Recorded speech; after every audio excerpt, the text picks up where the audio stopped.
اعوذ باللہ من الشیطان الرجیم۔ میں اللہ کی پناہ مانگتا ہوں مردود شیطان سے۔ بسم اللہ الرحمن الرحیم۔ شروع اللہ کے نام سے جو بڑا مہربان نہایت رحم والا ہے۔ لقد سمع اللہ قول الذین قالوا ان اللہ فقیر ونحن اغنیاء سنكتب ما قالوا وقتلهم الأنبياء بغير حق ونقول ذوقوا عذاب الحريق ذلك بما قدمت أيديكم وأن الله ليس بظلام للعبيد۔ یقیناً اللہ نے ان لوگوں کا قول بھی سنا جنہوں نے کہا کہ اللہ فقیر ہے اور ہم تو نغر ہیں۔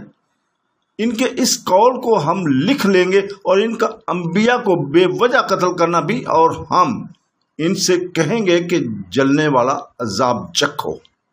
یہ ہے بدلہ اس کا جو تمہارے ہاتھوں نے پہلے بھیجا۔ اللہ اپنے بندوں پر ظلم کرنے والا نہیں۔ حدیث سے نبوی اور تفسیر ابن کثیر کو ہم یہاں پہ اس آیت کریمہ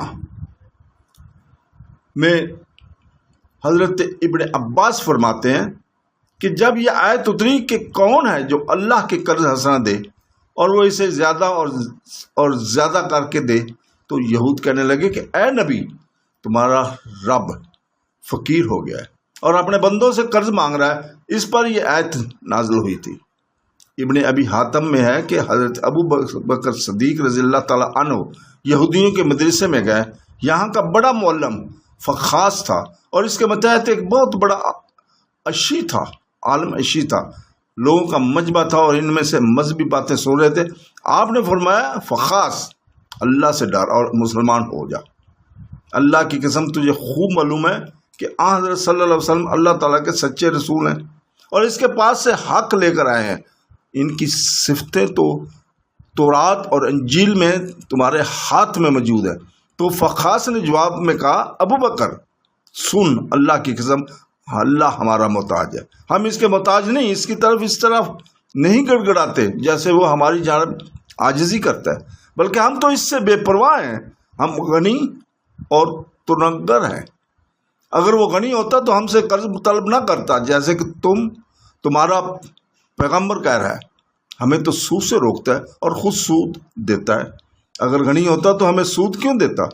اس پر حضرت صدیق اکبر رضی اللہ تعالیٰ عنہ کو سخت غصہ آیا اور فخاص کے منہ پر زور سے مارا اور فرمایا اللہ کی قسم جس کے ہاتھ میں میری جان ہے، اگر تم یہود سے معاہدہ نہ ہوتا تو میں تجھ اللہ کے دشمن کا سر کاٹ دیتا۔ جاؤ بدنصیبوں جھٹلاتے ہی رہو۔ اگر سچے ہو، فخاص نے جا کر اس کی شکایت سرکار محمدی صلی اللہ علیہ وسلم نے کی۔ آپ نے صدیق اکبر سے پوچھا کہ اسے کیوں مارا؟ حضرت صدیق اکبر رضی اللہ تعالیٰ عنہ نے واقعہ بیان کیا، لیکن فخاص اپنے قول سے مکر گیا کہ میں نے تو ایسا کہا ہی نہیں۔ اس بارے میں یہ آیت اتری ہے، اللہ تعالیٰ انہیں اپنے عذاب کی خبر دیتا ہے کہ ان کا یہ قول اور ساتھ ہی اسی جیسا ان کا بڑا گناہ یعنی قتل انبیاء ہم نے ان کے نامہ اعمال میں لکھ دیا ہے۔ ایک طرف ان کا جناب باری تعالیٰ کی شان میں بے ادبی کرنا، دوسری جانب نبیوں کو مار ڈالنا، ان کاموں کی وجہ انہیں سخت سزا ملے گی۔ ان کو ہم کہیں گے کہ جلنے والے عذاب کا ذائقہ چکھو، اور ان سے کہا جائے گا کہ تمہارے پہلے کے کرتوت کا بدلہ ہے۔ یہ کہہ کر انہیں ذلیل اور رسوا کن عذاب پر عذاب دیں گے۔ یہ سراسر عدل اور انصاف ہے، اور ظاہر ہے کہ مالک اپنے غلاموں پر ظلم کرنے والا نہیں ہے۔ صدق اللہ العظیم۔